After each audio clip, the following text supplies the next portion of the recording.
The A7 III versus the A7C. With identical video features, which one should you choose for filmmaking? Well, after extensive use, I'm going to cover the main differences as well as pros and cons of each camera and give you my recommendation on which will be the best for your videos.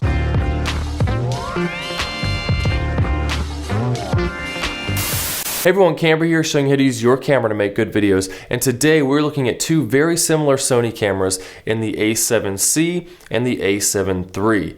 Now the A7C is about $1,800 and the A7 III bounces around between $1,700 and $2,000 depending on the sale that's going on at the time. Both these cameras share a full frame 5-axis stabilized sensor, which is going to help you with those handheld shots, and they both give you 4K 24 frames per second with no cropping, as well as 120 frames per second and full HD to give you a nice smooth slow motion video. And they both have touch autofocus screens, meaning that you can easily touch on one part of the screen, it'll focus on that. You can touch on another part, it'll rack focus for you, which is extremely helpful, especially if you're working with other people who don't have experience. It's easy to tell them, hey, push this part of the screen at this time, this part at this time, and my wife has done this a lot in our videos, and it makes it super easy to have people with no experience helping you out. And finally, what these cameras share that I like to have are picture profiles that match other Sony cameras. For example, the A7S Mark III, which I'm shooting on now, is my main camera. With both of these cameras, I can put the same picture profiles in them and then match all the footage together really easily. So that is a great feature to have if you want to end up using one of these as a B cam instead of your A cam. So now let's look at the pros of the A7 III over the A7C. First off, the main thing is that we have dual memory card slots, so you can record to both cards simultaneously, which gives you redundancy and making sure that you're gonna have good footage saved in case one of them fail. Like if you're shooting live events, for example weddings, I always liked having that peace of mind that I'm recording to two cards so that I know I have my footage backed up. Next up is button customization. Both cameras have all kinds of customization you can do to the buttons, but the A7 III has more buttons up top and on the back that you can use for customization, whereas the A7C, there are no buttons up on the top for customization, only on the back, and there are fewer buttons as well, so you can't customize as many points.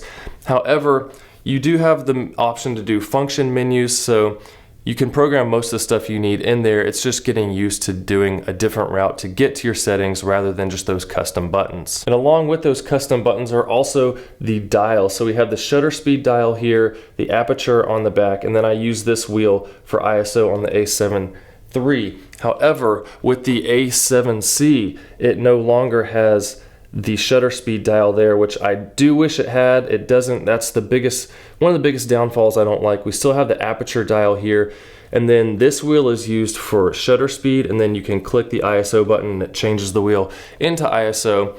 I didn't like that at first, I will be completely honest with you, but after using it for just a few days, I got used to just quickly switching around and doing those things, because in all reality, you're rarely even changing your shutter speed. The biggest thing I change is ISO and aperture, so those are still easily accessible, not really a huge deal there, it's just a matter of getting used to it. And the final thing that the A7 III has over the A7C is a large electronic viewfinder. The A7C's viewfinder right here is small and is frankly terrible. You try to look into it, it is super hard to use. However, when it comes to video, all I ever use is the rear screen. I never use the EVF. So for me, it doesn't really matter. I don't use this, but if you're a photographer and like having that EVF, trying to use that on this camera for pictures is pretty bad. But even when I take pictures, I'm still using the rear screen. So for me, that's not a big deal. But if you are mainly into photography and just want video on the side, that is definitely something to take into account, because it is a lot harder to look into this tiny viewfinder as compared to the A7 III. So moving on to the pros of the A7C, the biggest one is the fully articulating touchscreen. This is the second camera that Sony has made like this. The first was the A7S Mark III, but the A7 III only has a tilting touchscreen, which if you're just filming other people, you're using it for professional work, filming weddings, whatever, it's really not a big deal because you're behind the camera all the time. But for stuff like this, where you're making vlogs or anything like that, being able to take that and look at yourself, frame it up easily, is so much nicer, because I can't tell you how many times I film videos in a hotel room.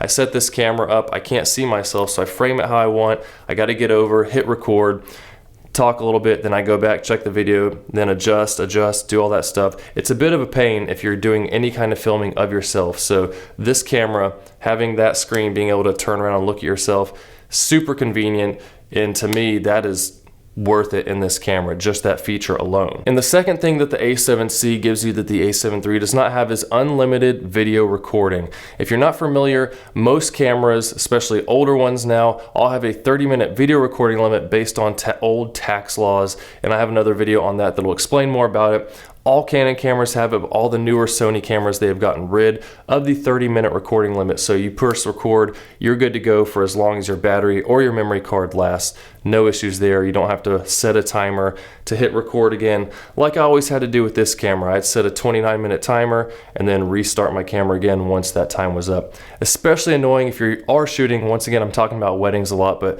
in a wedding, when I have 3 cameras set up on 2 sides of an auditorium, 1 in a balcony, I'm setting a timer on my watch, having to walk and hit record over and over on all the cameras during a ceremony that's over 30 minutes long. So this type of thing, it may not seem like a big deal, but especially if you're filming podcasts or any kind of long form recording, unlimited recording, definitely a great feature to have. And on the autofocus side, this camera also offers touch tracking aside from just touch focus. So not only can you rack focus on whatever you want just by touching it, you can also change to touch tracking mode, where you touch on an object and then the camera will track that throughout what's going on. And then the other thing that's pretty obvious, this camera is much smaller than the A7 III, and it's about 75% as heavy.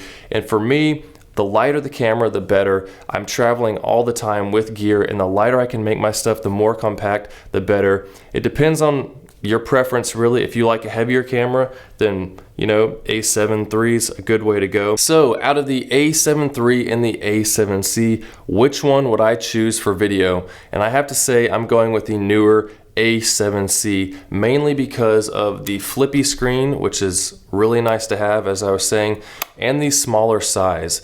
Like I said, it did take a while to get used to having fewer custom buttons, but honestly, I didn't really use all of them that much. I used about 3 of them all the time, and the rest I can program into the function menu, so it's just a matter of getting used to using something else.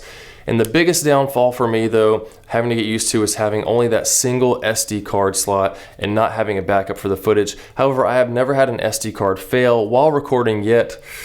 Hopefully I didn't just jinx myself, but that's the biggest downside to me. Otherwise, this is a great camera to have for making your videos. You can't go wrong with either of these cameras. Both of them are great, will give you great video quality. It just depends on which features you prefer to have. But if you have any questions on either of these cameras, drop them in the comments below. I'll try to clarify anything I can. And if this video is helpful, please hit that like button, subscribe if you're new, and watch more videos. I have lots of videos and playlists with all kinds of filmmaking techniques to help make you a better filmmaker and learn how to use your cameras well. So with that, I hope I'll be seeing you soon.